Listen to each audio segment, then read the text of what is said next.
Bom, novamente bom dia, bem-vindo a todos que estão aqui, seja a primeira vez, seja você que está vindo todo domingo e está nos assistindo de casa também. Bom, eu queria me apresentar para todos aqui. Meu nome é Marcos, eu sou de São Paulo, capital, da Zona Leste mais especificamente. Mas eu nasci em Goiás. E eu sou uma pessoa que gosta muito de filmes, séries, cinema, gosto muito de leitura também, gosto de anime. Estou tentando gostar de dorama, mas ainda não está fluindo tão bem. Mas, enfim, eu gosto de algumas coisas. E uma dessas coisas que eu gosto também, apesar de eu não ter feito muito frequentemente, é fotografia. Sempre gostei, eu trabalhei um tempo com fotografia, tanto tirando foto, quanto editando fotos de outros fotógrafos e fazendo álbuns de casamentos, festas, enfim. E eu acho muito interessante, só que aconteceu uma coisa que foi meio triste na minha vida, na vida da Tina, minha esposa, que nós estamos casados há 6 meses também. Nós fomos assaltados há 3 anos atrás e levaram o meu celular. E era um celular que eu tinha comprado especificamente para fotografia em si, né? Que era um iPhone 11 Pro Max, tinha sido um dos primeiros celulares a alcançar ou chegar bem próximo de um nível de uma câmera de fotografia mesmo, específica para fotografia. Em São Paulo é muito perigoso, não dá para sair andando com uma câmera, com um trambolhão daquilo na sua mão, mas um celular é mais tranquilo. Só que uma coisa muito interessante, eu nunca me importei com o aparelho em si, eu nunca liguei para ele muito, né?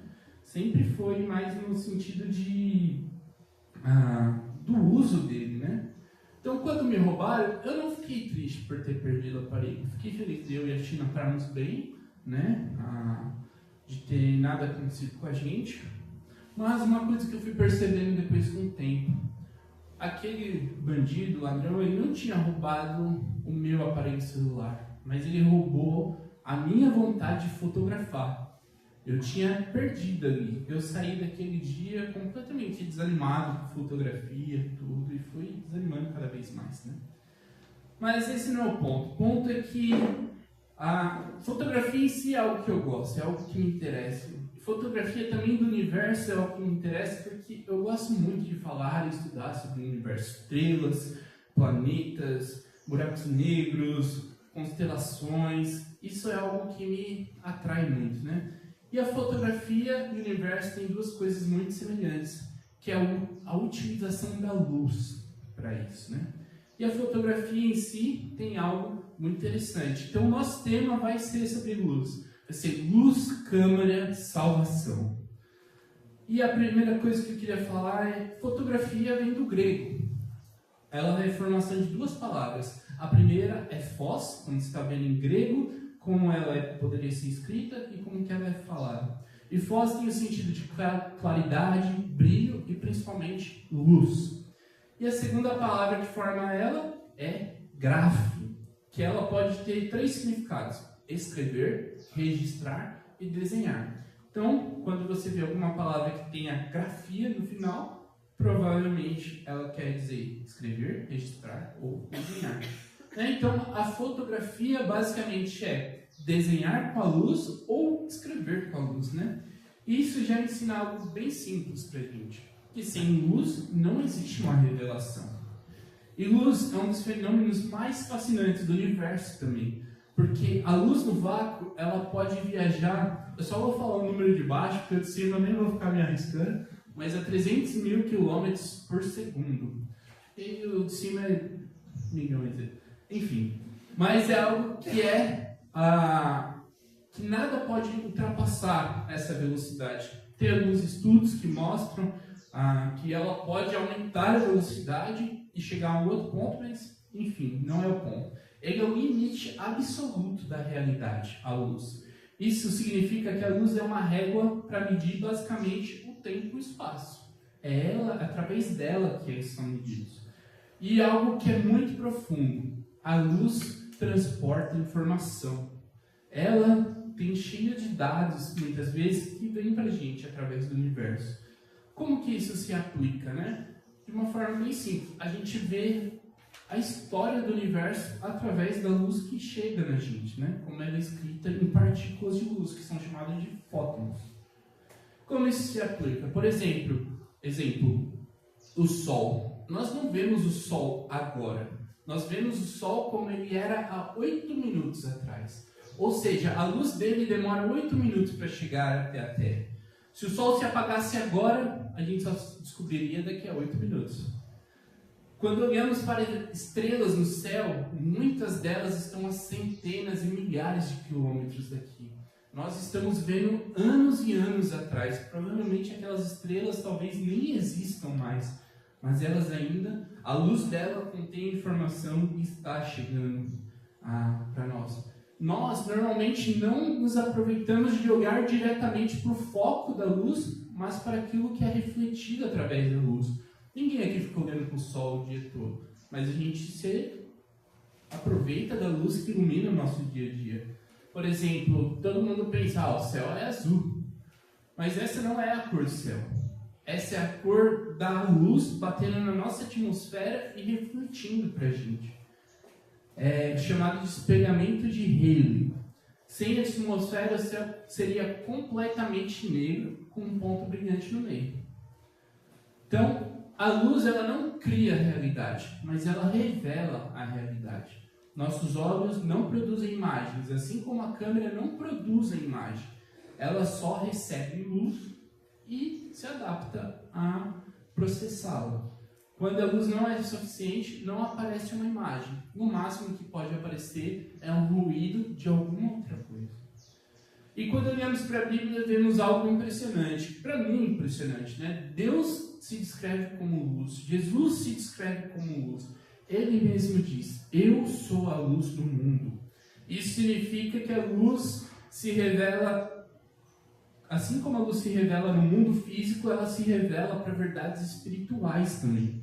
E mais que isso, ela ilumina, ela nos salva também. Aqui temos algumas escrituras, se quiser tirar foto, de algumas passagens, tem mais passagens que mostram Jesus, o Deus, se colocando como a luz do mundo, se colocando como luz na vida das pessoas.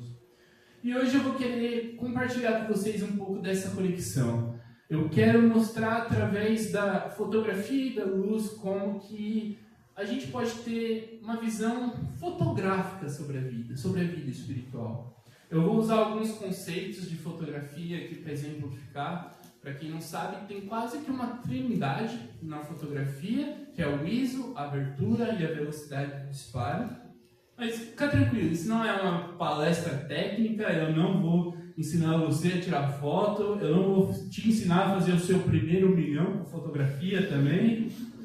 Mas eu espero realmente você sair daqui encorajado, animado e com o que Deus pode e quer fazer com a sua vida, né?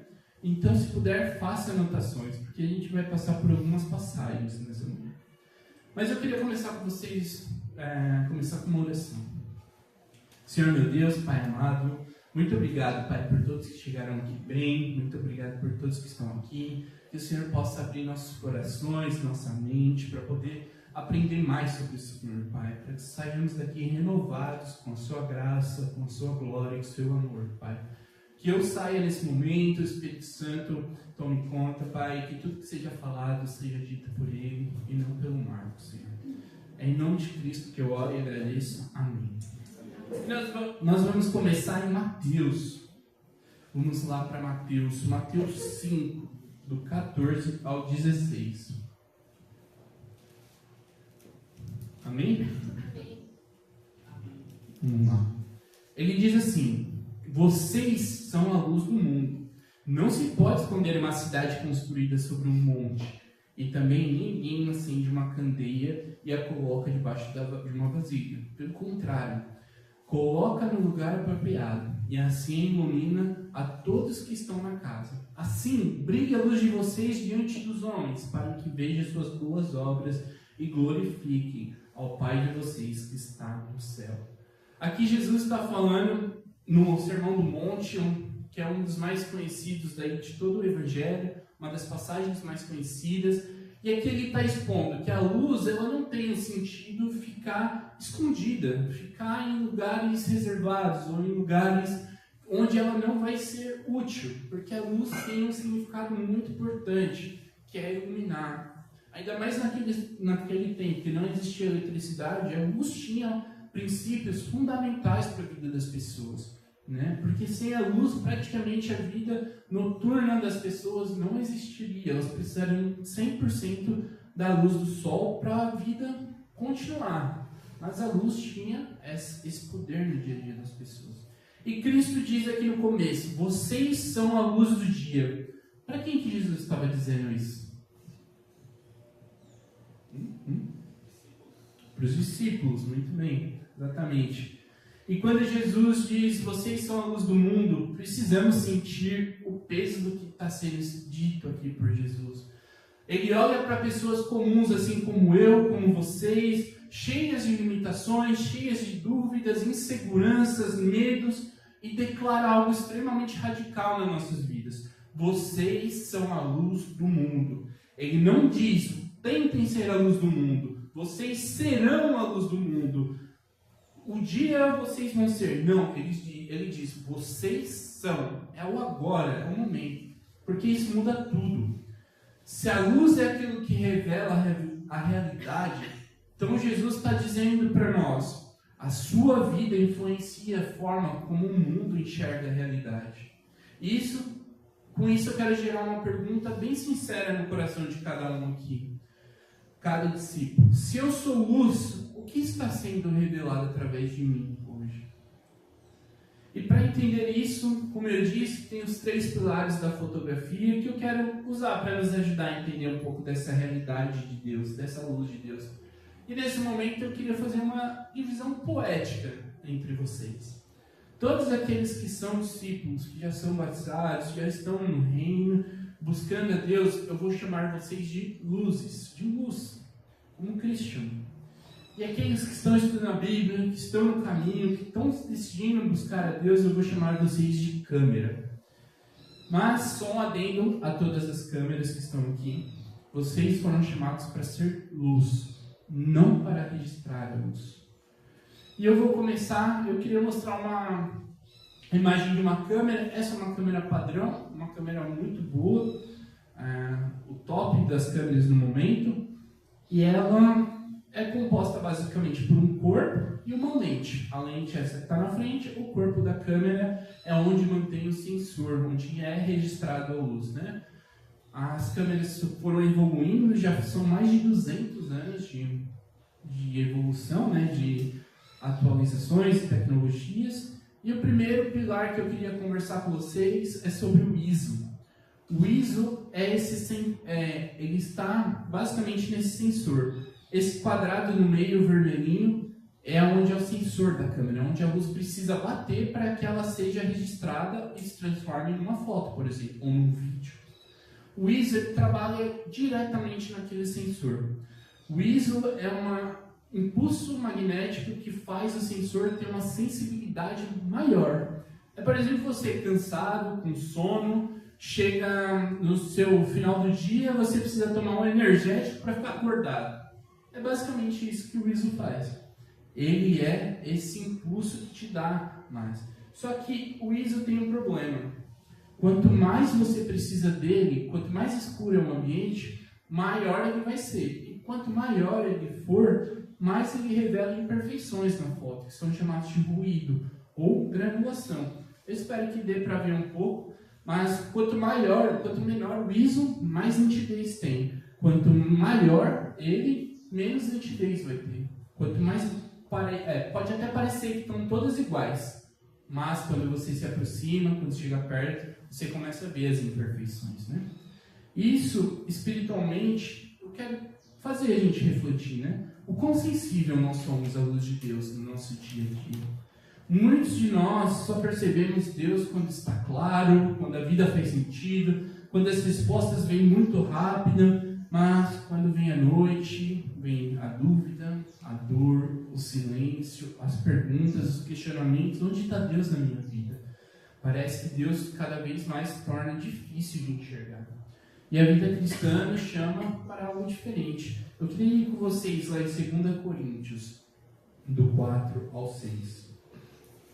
Ele diz assim: pois Deus que disse, das trevas resplandeçam a luz, Ele mesmo brilhou em nossos corações, para a iluminação do conhecimento da glória de Deus na face de Cristo. Né? Se você ler o capítulo, você vai ver aqui em 2 Coríntios que Paulo está defendendo o seu ministério apostólico. Ele estabelece um contraste bem claro: a cegueira espiritual entre os irmãos e a iluminação divina que vem de Deus. E isso é um ato bem claro de dizer: o Evangelho só pode ser compreendido porque Deus permite que ele seja. É a luz dele que clareia os nossos corações para entender sobre o Evangelho de Cristo. E aqui nós temos um paralelo muito interessante com Gênesis 1, porque em Gênesis 1 Deus diz que haja a luz. E é o mesmo Deus que criou a luz física, a luz que nos guia diariamente, é o mesmo que nos dá a luz espiritual, que nos revela a luz espiritual na face de Cristo. Ou seja, é uma ação totalmente divina. Os nossos corações já estão em trevas, já estão perdidos, mas é Cristo quem nos salva. E o objetivo de Deus é revelar a glória dele na face de Cristo, na luz da cruz. Então, o conhecimento natural, espiritual, não nasce da nossa capacidade humana, mas da revelação sobrenatural de Deus em nossas vidas. Isso significa que você pode até aprender sobre as Escrituras, mas é Deus que ilumina seu coração para você ter um entendimento completo. Não é a falta de evidência, mas pode ser uma falta de iluminação. E quando a luz começa a agir, você começa a enxergar coisas que antes você ignorava dentro de você. Medos, pecados, inseguranças. Pode até ser desconfortável estar exposto a essa luz. Parece um retrocesso, mas na verdade é uma transformação. Porque a luz de Cristo ela não ilumina apenas nosso caminho à frente, mas ela restaura aquilo que nós somos por dentro. Para aqueles que já são cristãos, que já são as luzes, talvez o problema espiritual não seja a falta da luz, mas a baixa sensibilidade espiritual. Vocês que são luzes, assim como eu, muitas vezes achamos que não estamos sendo iluminados, ou que tudo aquilo que não é brilhante nas nossas vidas é porque Deus quer rejeitar em nós, ou em nossas vidas. Nossa, eu orei para servir em tal lugar, mas Deus não disse nada. Deus não colocou uma placa brilhante com meu nome falando sirva ali, faça aquilo, como eu tenho que fazer, o que eu vou fazer, quando na verdade Deus está mostrando que se você já tem percebido isso, se sua sensibilidade já tem feito você notar essas ausências de servidão em algumas áreas, é um chamado para você servir nessas áreas.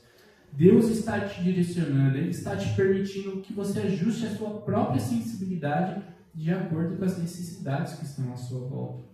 Não esperem cartas assinadas por Deus falando o que você deve ou não fazer, porque isso não vai acontecer. Para aqueles que estão buscando para as câmeras, talvez o problema não seja a falta de provas ou a quantidade de luz, mas talvez seja porque você gosta demais do ruído. Gosta demais do ruído, dos prazeres, do pecado, uma vida sem Deus. Mas muitas vezes é até extremamente atraente e prazeroso, mas é algo que normalmente passa rápido. É algo que cada vez mais você vai sentir falta, você vai sentir que não está sendo preenchido o suficiente. E vai se sentir vazio, mais solitário, vai querer cada vez mais, até o ponto de você perceber que nunca tem o suficiente. Nunca é o que você quer. E mais Cristo está chamando nós a sermos luz perto de Deus. Bom, para quem não sabe, eu decidi me distanciar da igreja em 2015. Falei, eu não quero mais fazer parte dessa igreja, tem muitas pessoas ruins aqui, pessoas más, eu não consigo ver a luz de Cristo nessas pessoas, então eu quero me distanciar. Não quero mais fazer parte. Isso não tem nada a ver com Deus, Deus é perfeito, maravilhoso, eu entendo isso, mas as pessoas que estão aqui não são. As pessoas da minha igreja não são. Eles não perceberam minhas dores, não perceberam quando eu estava mal e simplesmente me largaram, né? Então eu fiquei afastado durante um tempo, mas calma aí que eu já continuo essa história. O segundo ponto que a gente vai falar dos pilares da fotografia chama-se velocidade de disparo. Vocês estão vendo que tem uma cortininha de lado aqui no meio da câmera? Ela protege o sensor para que ela não fique exposta o tempo inteiro. Então, quando nós tiramos a foto, quando nós clicamos para fazer o disparo, elas abrem a uma velocidade que você determinou. Ou seja, isso significa que você pode tirar fotos super rápidas, por exemplo, como uma foto de um carro, normal, mas esse carro está a 318 km por hora. E ele está totalmente nítido e totalmente parado. Porque a câmera tirou uma foto tão rápido que ele pode parar o tempo, literalmente. Isso faz nós pensarmos, você quer controlar o tempo ou você quer confiar em Deus? Muitas vezes nossa sensação é de querer parar o tempo para tudo, porque vivemos acelerados. Nós queremos respostas rápidas, crescimentos rápidos, planos rápidos. Quando ficamos doentes, queremos ficar curados mais rápidos. Mas Deus raramente trabalha com a nossa pressa, ou na nossa pressa. Por exemplo, vamos ler em Salmos 46:10. E aqui é uma passagem muito interessante. Ele diz assim: aquietem-se e saibam que eu sou Deus. Serei honrado entre todas as nações. Serei honrado no mundo inteiro.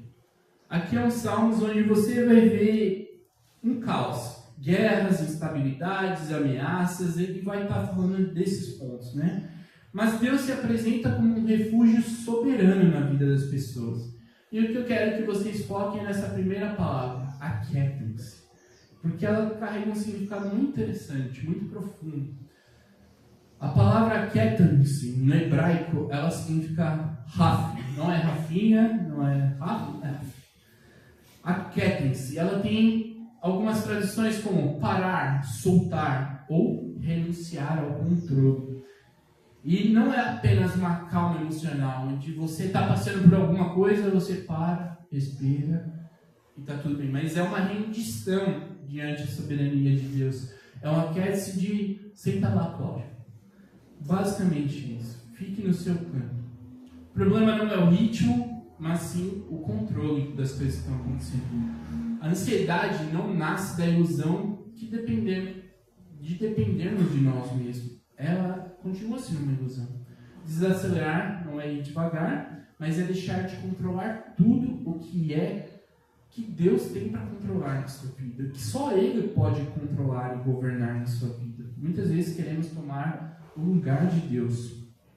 E de outro ponto, assim como nós temos a capacidade de parar o tempo, de parar numa fotografia, nós temos o outro lado da velocidade, que é a lentidão, é o ir devagar, chamado longa exposição, que permite que o sensor da câmera fique exposto por mais tempo, recebendo mais luz, e continuamente. E diferente dos nossos olhos, que são programados para processar a luz constantemente, a câmera tem a habilidade de ficar recebendo luz e processar só no final desse recebimento. Então, isso permite registrar movimento, profundidade, luz em ambientes escuros, porque mesmo com pouca luz, ele vai continuar recebendo por um bom tempo. Por exemplo, vocês acham que essa foto é real? Quem acha que essa foto é real?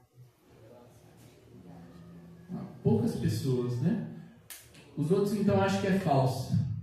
Mas o que acham que é real? Vocês já viram estrelas em formato de disco? Não, estranho, né? Mas é engraçado, porque essa foto é real, né? Elas são as estrelas, isso são chamados de caminho das estrelas. Como o nosso mundo está em rotação constante, se deixarmos a câmera exposta por um longo período, aqui provavelmente a câmera ficou exposta por 5 minutos, as estrelas do céu começam a fazer um rastro de por onde elas estão passando, porque elas estão em movimento no céu. Por mais que se a gente ficar olhando, a gente não note, sem um ponto de referência, ainda assim a câmera é capaz de registrar esses movimentos. Então sim, essa foto é real. Em muitos momentos nossa vida precisa exatamente disso aqui. Uma longa exposição. Mas é o quê? A palavra de Deus, a oração, em jejum, que é algo que eu preciso melhorar, em amor, em comunhão. Precisamos estar conectados com o Senhor com a palavra do Senhor, com as coisas que vêm dos céus, do reino. Precisamos estar dispostos continuamente a ela, e não só em momentos e em momentos. Precisamos ver isso constantemente, uma longa exposição. Isso exige algo de nós, tempo e estabilidade também. Precisamos estar focados, precisamos aguardar o tempo. Para aqueles que são luzes aqui essa manhã, isso significa que nós devemos confiar mais do que controlar nossas vidas. Significa aprender a ter uma perspectiva diferente de qual é o momento que você precisa ser mais rápido ou mais exposto. Se uma pessoa está passando necessidade do seu lado, está passando alguma dificuldade, precisa de ajuda, você precisa ser mais rápido. Mas mesmo assim você pode ser mais rápido confiando em Deus. Mas muitas vezes a gente precisa de mudanças na nossa vida, de crescimentos pessoais, que não vai depender de uma ação rápida, mas vai depender de uma exposição longeva, contínua, para absorver mais e mais a palavra de Deus, os ensinamentos que Ele tem para a sua vida. Não precisamos ter pressa como se tudo fosse para ontem, porque Deus não trabalha dessa forma. E para aqueles que são câmeras aqui, que estão aqui para aprender sobre Deus, Deus quer que você entenda que você não precisa resolver tudo na sua vida para conhecer Ele. Você não precisa ser perfeito para estar com Deus. Ninguém aqui é perfeito. Só Cristo é. Ele está chamando você do jeito que você é. E com o tempo você vai aprendendo o arrependimento, a cruz de Cristo. E com isso você vai se tornando mais parecido com Cristo. Porque nós, como luzes, estamos tentando cada dia mais ser parecido com Cristo. O último ponto, não menos importante, mas é a abertura. A abertura do obturador.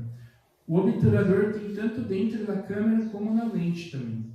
Ambos trabalham para o controle da luz. Né? O obturador, a abertura é feita por essa parte aqui do centro, que parece umas pazinhas uma em cima da outra. Aqui, ela é a menor abertura que tem. Vai depender da lente, tem lentes com vários tipos de abertura, mas normalmente a menor vai ser um número grande, por exemplo, 26, 28, 32. E aqui é basicamente quando você está no meio do dia que você até tem que fechar o olho assim para ver se é a pessoa mesmo, sabe? Você está indo na rua, ou quando você faz assim. A lente tem o mesmo sentido dos nossos olhos, né? Quando temos muita luz, precisamos que menos dela entre para que a gente tenha clareza das coisas.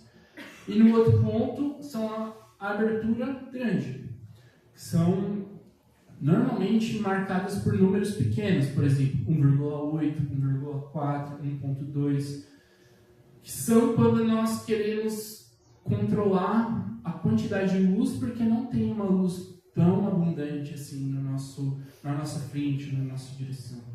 Isso é muito interessante, porque precisamos controlar a entrada da luz e saber o que está vindo no nosso coração. Né? E isso tem a ver muito com o que o Malik falou na ceia, né? Para focarmos em Cristo, fitarmos os olhos nele. Porque a abertura tem a ver com foco, tem a ver com o nosso entendimento de onde precisamos olhar. Por exemplo, quando a abertura é muito grande, nós vemos a bolinha de Natal na frente, mas não conseguimos ver e nem identificar nada que está atrás. Pode ser uma fogueira, pode ser luzes, pode ser uma cidade, pode ser uma casa pegando fogo, pode ser o que for. Mas a gente só sabe que a bolinha está ali, porque ela é a mais importante. E Cristo nos chama a ser assim. Por exemplo, o que ele diz no Sermão do Monte, no Mateus 6, ele diz: pois aonde estiver o seu tesouro, aí também estará o seu coração. Os olhos são a candeia do corpo. Se os olhos forem bons, todo o seu corpo será cheio de luz. Novamente, Cristo está no Sermão do Monte, pregando para as pessoas. Jesus contrasta dois tipos de tesouro nessa passagem inteira, onde ele diz tesouros da terra, tesouros do céu. Aonde estamos focando? O tema é basicamente a lealdade do nosso coração e a nossa adoração. O coração segue o tesouro. O tesouro é a fonte de valor, seja segurança, identidade, dinheiros, profissões, amores, seja o que for.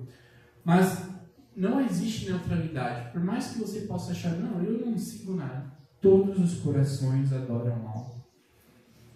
Aquilo que a pessoa mais valoriza na vida dela determina a sua devoção, a devoção e a adoração do seu coração. Não existe neutralidade. Hoje, muitas pessoas podem viver com foco, com carreira, educação, aprovação, controle, segurança.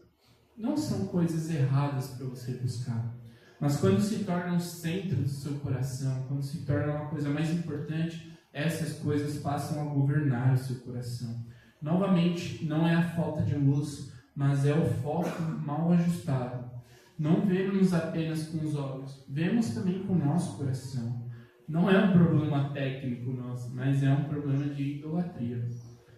Para os cristãos, para as luzes aqui, eu quero deixar algumas perguntas. O que tem governado sua vida hoje? Para onde o seu foco está apontado?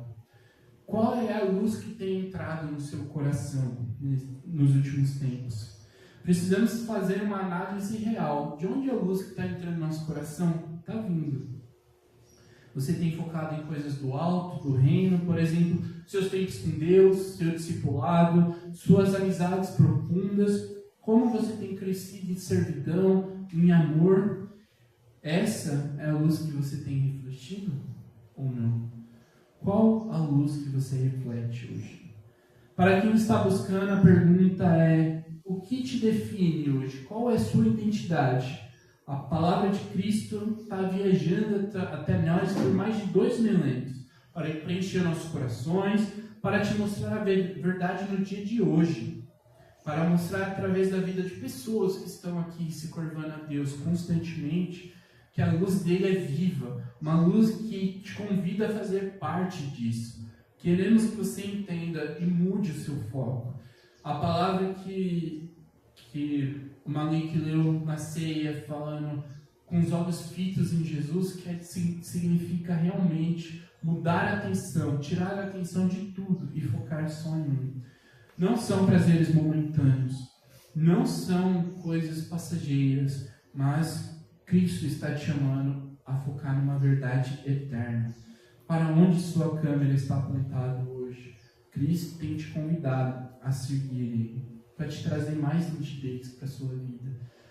E continuando meu exemplo, teve algo muito interessante durante um tempo, onde um irmão compartilhou com a gente, em um momento de ceia, de oferta, eu não lembro, que chamou muita atenção. Ele falou que ele estava muito mal durante um período, e as pessoas insistiam em mandar e recitar versículos várias vezes para ele. Nossa, você está mal? Lê isso. Nossa, está mal? Ó, Jesus falou isso. E ele falou que aquilo ia deixando ele cada vez mais chateado, porque parecia que as pessoas sabiam recitar os versículos, mas isso não estava ajudando nada. E um dia um irmão, amigo nosso, decidiu ir na casa dele, do nada, sem avisar, e ele tocou a campainha, chegou lá, e ele pensou: nossa, mais um que vai ficar vindo aqui, repetindo essas escrituras o tempo todo. E o irmão saiu do carro com um saco de pão, presunto e queijo. Ele entrou na casa dele, preparou o café da manhã para ele, comeram juntos. Em momento nenhum, ele disse: o irmão leu uma escritura para mim. Mas ele foi às escrituras. A luz de Cristo refletiu através da vida dele. A palavra estava nele, não só nas frases recitadas. Saber as escrituras é muito importante, irmãos, mas vivê-las é muito mais importante. Muitas vezes vamos ser as únicas Bíblias que algumas pessoas vão ler durante a vida. E isso fez eu pensar na minha vida também, porque eu tinha olhado lá para trás e falado: nossa, essas pessoas que eu estou desistindo da igreja são ruins, mas não fazem bem. Mas eu estava esquecendo 2 pilares importantes. A velocidade de abertura, onde eu olhava para elas e queria um resultado rápido das mudanças dela. Eu queria que os pecados delas fossem resolvidos instantaneamente. E com isso eu deixava os meus pecados serem resolvidos muito mais para frente. Né? Primeiro eles resolviam, depois eu resolvia. Porque eles são muito mais pecadores do que eu, obviamente. Pelo menos era o que eu pensava. E com o tempo foi passando, eu desisti totalmente de fazer parte. Até que um dia o Anthony e a Bruna mandou uma mensagem para mim falando: Marcos, a gente vai lá em São José do Rio Preto, veja alguns irmãos que estavam lá, e a gente queria convidar vocês. Eu falei, lá vem os irmãos, a escritura para mim. Mas eu abri mão, falei, tá bom, eu vou lá. Eles me levaram lá, a Elis estava lá, a Carol, o Flávio, pai do Tuts também, e outros irmãos, e foi um momento tão bom, tão bom. Eu fui tão amado que eu me sentia constrangido praticamente o dia inteiro. Né? Eu voltei a viagem inteira chorando para cá, porque eu estava sentindo que aquele vazio que eu tentava preencher com as coisas realmente tinha sido preenchido, eu tinha esperança de algo. E aí foi que eu decidi a voltar para Deus. E nesse momento que eu decidi voltar para Deus, Deus falou, calma aí, tem alguns ruídos aí. Vou dar uma luzinha aqui só para você ver. E aí foi quando eu comecei a estudar e buscar a Deus que eu percebi que aqueles erros que eu apontava para outras pessoas estavam todos em mim. Quando eu comecei a resolver os meus erros, os meus pecados, foi quando eu comecei a entender o amor, a graça de Deus e como isso podia refletir na minha vida com meus irmãos. Todos somos pecadores. Por mais que na minha lente ou nas minhas fotos só aparecia as outras pessoas. Mas quem estava tirando a foto também era um pecador. E isso, irmãos, se aplica a algo muito importante também que eu queria compartilhar. Nós não brigamos sozinhos. Sem Cristo, todos nós teríamos pura trevas, escuras, sem qualquer resquício de luz. Somos pecadores. Estávamos totalmente perdidos, caminhando sozinhos em direção a um único lugar, a morte eterna. Câmeras nesse lugar não faria sentido, porque câmera sem luz é apenas um objeto, algo talvez que sirva para segurar um peso qualquer. Mas Cristo veio, Cristo deu a luz dele através da cruz para nós, para que nós pudéssemos brilhar a luz que ele brilha. Nós não brilhamos por nós mesmos, mas refletimos aquilo que Cristo tem brilhado. Ele andou por nós, foi condenado, crucificado, e depois de 3 dias ele ressuscitou. E muitas vezes, assim como eu fiz, esquecemos do amor dele, ou simplesmente deixamos ele de lado. Pode ser até que todos os pilares da sua vida estejam corretos. Ainda assim, a foto pode não parecer boa, mas muitas vezes é só uma questão de luz. Então, quando nós estamos apagando, quando nós estamos ficando cada vez mais sem luz, é muito importante estar perto de outras luzes para que nossa luz volte a brilhar também. Então, a gente pode fazer um simples ajuste e melhorar a nossa foto. Nós precisamos estar sensíveis, perceber quando a luz de alguém está se enfraquecendo e nos aproximar dela também. A melhor forma de fazer alguém brilhar mais, muitas vezes, é estar perto dela e ver como a luz brilha. Quando a gente volta para Mateus 5, ele não diz, se esforcem para produzir luz. Ele diz que nele já nos tornamos luz do mundo.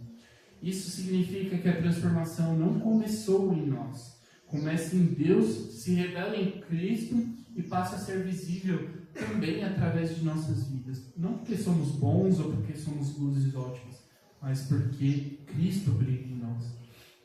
Então a questão final para entender é simples. É decidir viver essa luz, viver esse dia. Para o cristão, para as luzes, é o chamado para viver de forma coerente a luz que você tem recebido diariamente, ajustando sua sensibilidade, mudando seu foco, sua entrega. Para quem é câmera e está aqui hoje, é um convite para se aproximar de Deus sem ter tudo resolvido, para permanecendo o tempo suficiente para que você possa entender realmente, para que Deus possa iluminar o seu coração. É para isso que Ele está te chamando, para ser alguém a estar com Ele no dia a dia, para brilhar por Ele também, diante de Cristo, para que a luz dele comece a trazer clareza nas nossas vidas.